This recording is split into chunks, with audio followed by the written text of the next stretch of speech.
नमस्कार. Sigma science centre नाशिकहून तुम्ही आलात. इयत्ता 12वी वगैरे ती मुलं आहात. तुमचे सर सादिक पटेल सर नाशिकवरून आलोय. हो, धन्यवाद. तुमचं सर्वांचं हार्दिक अभिनंदन आणि तुमच्या पुढील सर्व कारकिर्दीसाठी हार्दिक शुभेच्छा. आमच्याकडे तुम्ही आता दापोलीत आलात, दापोली फिरलात, आमच्याकडे माऊली कृपा होमस्टेमध्ये राहिलात. तर दापोली आणि आमचा होमस्टे त्याच्या संदर्भात तुम्ही काही आम्हाला सूचना केलात किंवा आणखीन कसं वाटलं, जेवण कसं वाटलं किंवा बाकी सगळ्या सोयी राहण्याच्या वगैरे त्या संदर्भात तुम्ही बोलाल का? चालेल, बोला सर. मला बोलण्यास आनंद होईल मॅम. ॲक्च्युली आम्ही एक दिवसाच्या स्टेनुसारच आलो आणि आपलं जे होमस्टे आहे एकदम सेंट्रल पॉईंट आहे. म्हणजे इथून आम्हाला अनेक बीच, जे पण केशवराज मंदिर असेल, कडेवरचा गणपती असेल, एकदम जवळजवळ लाभले आम्हाला हे. ओके. आणि दुसरी महत्त्वाची गोष्ट, इथं आल्यानंतर आम्हाला सगळ्या गोष्टी एकदम सिक्युरिटी भेटली. महत्त्वाचं आमच्या बरोबर लेडीज स्टाफ पण खूप होता. ओके. तर सिक्युरिटीचा एक फील चांगला होता. आफ्टर दॅट गरम पाणीची पण सुविधा आपल्याकडे छान होती, त्याचा पण काही प्रॉब्लेम नाही. राहण्याची सुविधा व्यवस्थित होती. विद्यार्थ्यांना जो एन्जॉय करण्याचा एक फील होता तो पण तुम्ही चांगल्या प्रकारे आम्हाला अनुभवण्यास हेल्प केली. ते पण एक महत्त्वाचं. जेवणाचा विषय झाला तर जेवण आणि नाश्ता पण आमच्या मनानुसार जे पाहिजे होतं ते आम्ही त्यांना सांगितलं, त्यानुसार ते टायमिंगला भेटलं. एकदम घरच्यासारखं जेवण भेटलं. त्याबद्दल माऊली कृपा होमस्टेचा मी खरंच आभारी आहे. आणि जे पण हे व्ह्युअर्स याला बघत असतील, मी नक्कीच त्यांना प्रेफरन्स देण्याचा प्रयत्न करेल की तुम्ही नक्कीच दापोलीला जर फिरण्यासाठी फॅमिली टूर असेल, ग्रुप्स टूर असेल, आफ्टर दॅट तुमची स्कूल ट्रिप असेल, तर नक्कीच तुम्ही व्हिजिट करा. तुम्हाला नक्कीच इथे खूप फायदा भेटेल. ओके. थँक्यू. आमच्याकडे कसे आहेत, रूम्स आहेत 7.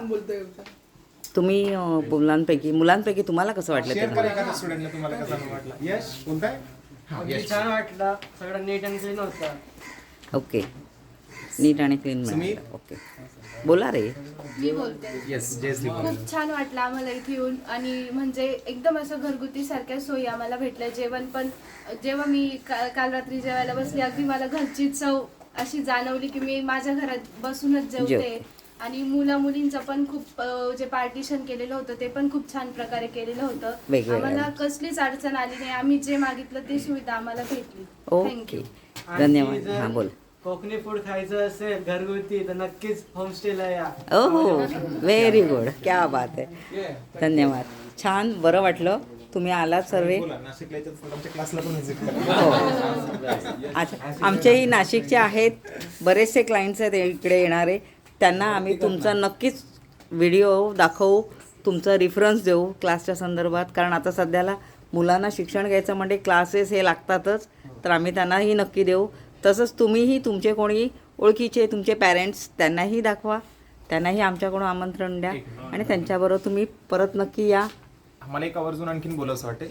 अनेकांना वाटतं की पब्लिसिटी व्हिडिओ वगैरे काही नाहीये. एक मनापासून जो फील आला तुम्ही तुमच्याशी शेअर केला. बरोबर. नक्कीच खूप छान सुविधा आहेत. जे पण अननोन पीपल असतात, अननोन पीपल काय होतात, अनोळखी ठिकाणी जाण्यासाठी म्हणजे थोडे घाबरतात की राहण्याची सोय कशी असेल काय. आणि जेंट्स असल्यावर तर काही प्रॉब्लेम नसतो. पण मला खास करून जेव्हा मुलींना आणायचं होतं, माझ्यासमोर अनेक प्रश्नचिन्ह उभं होते की तिथली सुविधा कशी असेल, मी पॅरेंट्सला कसं कन्व्हिन्स करेल. येस.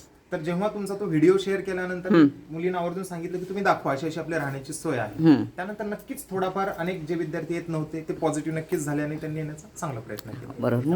मुलींना आणायचं म्हटल्यानंतर आपल्याला तेवढी केअर करावी लागते. सिक्युरिटी पॉईंट छान फील झाला. त्यामुळे मी नक्कीच आवर्जून सांगेल की जिथे पण ग्रुप मध्ये तुमचा मेन लेडीज स्टाफ असेल किंवा नसेल, सिक्युरिटी पॉईंट ऑफ व्ह्यू खूप छान आहे. नक्की विजिट. ओके, धन्यवाद. आपण सर्व आलात आणि निघता आता तर तुमचा प्रवास सुखाचा हो. धन्यवाद.